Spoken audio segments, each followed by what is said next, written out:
But first, everybody, help me out, all right? Do me a big favor over here. Like our video, share it around, and if you're new, subscribe to the Resistimation YouTube channel so we can keep bringing you guys this hard-hitting content. And for those of you who are returning, thank you so much. We're so glad to have you back. As always, everybody, I'm your host, Darian. Let's get into the show. Given the concerns you've expressed about censorship and interference with free speech, I wonder how you view the laws in Florida and other states that restrict what professors can teach about racism in the classroom. I mean, obviously you disagree with the doctrines you teach, but why, would you extend to them the same right to free speech that you advocate for everybody else?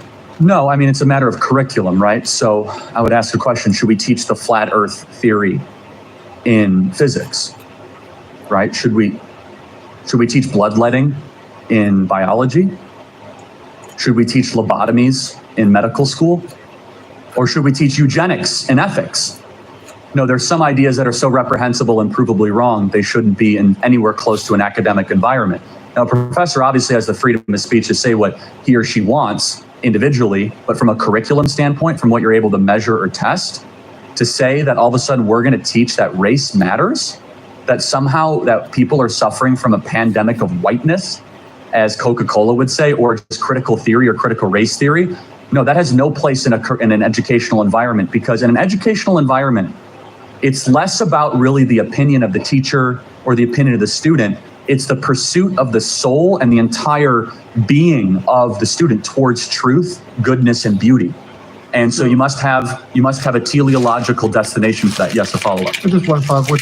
So you would say that the idea that... To Charlie Kirk's point, here's a question where I think both the right and the left, amusingly enough, might find some agreement. At least most people who identify that way. Can we have professors in university teach students that the soldiers of a certain mustached man who lived in Germany in the 1940s should be revered and treated as great people, heralded as heroes, and taught to be an example to follow? Something tells me that professor over there would say no. And same with most people, whether they're left-wing or right-wing. Well, why not? It's free speech after all, right? If we don't let them say those kinds of things, we're restricting their speech.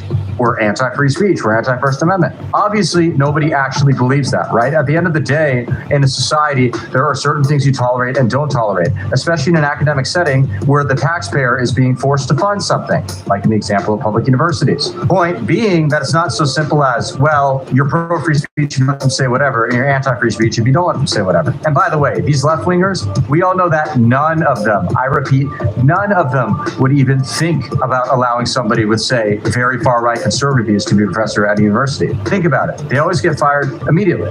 Yes, a follow-up. Just one follow-up, so you would say that the idea that there's systemic racism in this country is as off base as the idea that the earth is flat and as provably wrong as the idea that the earth is flat? Yes, I mean, I would ask you, how are we systemically racist?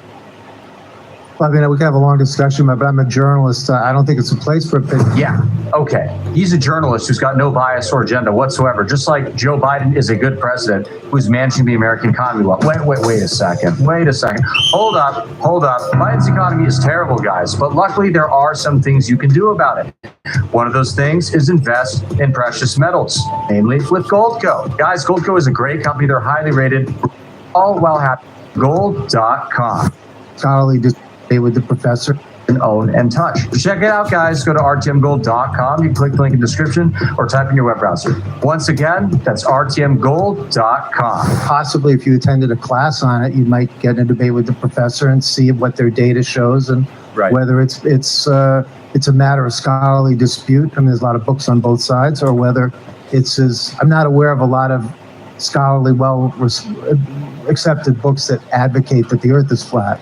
So I would say this is a matter of scholarly debate. There was till Galileo came along. Boom. Got him good right there, Charlie. Let's see more of this professor smashing, because it's a lot of fun. When it comes to healthcare, not only do I have a moral complaint that it's not the role of government, it's also not good at doing it, and it also hurts the everyday common man. I don't think either of those things are true. But I have a moral argument, and I also have a utilitarian argument. I just want to make sure that's clear. Let's start with moral argument. I'm very unclear on this, because why is it that having public firefighters or public police is not overreach, but having public health care is? Why would it be objectionable if instead of having public fire services everybody gets to use, you had everybody just having to have private fire insurance